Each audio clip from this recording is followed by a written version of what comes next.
We track GPA down to the decimal. We chase elite degrees, high SAT scores, and lucrative starting salaries. But a perfectly bubbled exam sheet offers no protection when a student meets a world that demands actual human grit. Our education system has become highly efficient at producing test takers. We graduate experts in exams who lack the vocabulary for resilience, empathy, or moral courage. Over a century ago, a single letter addressed this specific absence. It is famously attributed to Abraham Lincoln, written to the man tasked with teaching his young son. Most parents write to schools demanding better grades. Lincoln asked for something far more difficult. He tasked the teacher with the monumental work of forging the boy's character. The text offers a timeless method for tempering a character capable of thriving in an unpredictable world. This education begins with morality. Lincoln understood that integrity is practiced at a school desk, but it is ultimately tested in the gray areas of society. He makes a sharp demand: teach the boy that failing legitimately is more honorable than cheating his way to a victory.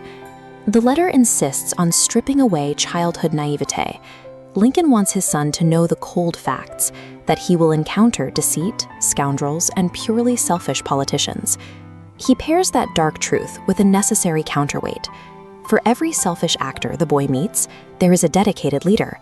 For every enemy he encounters, there is a loyal friend waiting somewhere else. Moral character is not built by sheltering a child from evil. It comes from giving them a clear view of the world's ugliness and the tools to consciously choose honesty anyway. That choice requires resilience, the courage to stand alone when the pressure to conform is at its highest.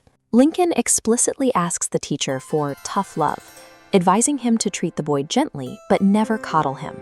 He uses a direct metallurgical metaphor: only the test of fire creates fine steel. This fortitude translates directly to emotional regulation.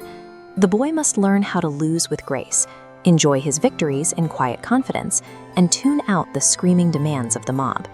The ultimate test of this resilience is internal.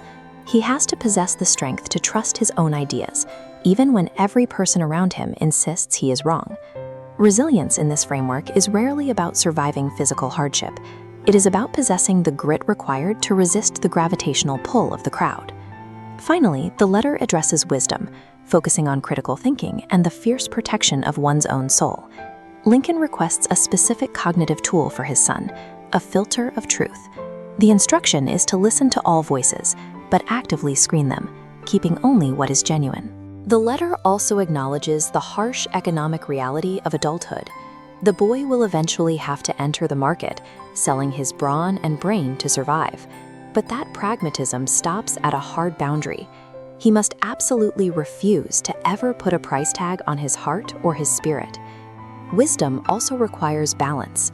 The boy needs to master the intellectual world found in texts, while reserving quiet time to reflect on the mysteries of nature. This is a state of equilibrium, balancing open-mindedness with strict boundaries and economic survival with uncompromising dignity. Lincoln's strategy focuses on meeting inevitable pain and failure while armed with morality, resilience, and wisdom. This builds to the letter's ultimate objective. If these three pillars stand firm, the child will develop what Lincoln calls a sublime faith in himself. This self-reliance creates a ripple effect. By trusting his own foundation, he develops an inherent faith in mankind. Empathy requires this kind of internal strength. While addressed to a 19th century teacher, these instructions mirror the challenges faced by anyone navigating today's landscape. Real education is not a temporary phase of schooling. It is the silent, lifelong work of forging an unshakable inner character. We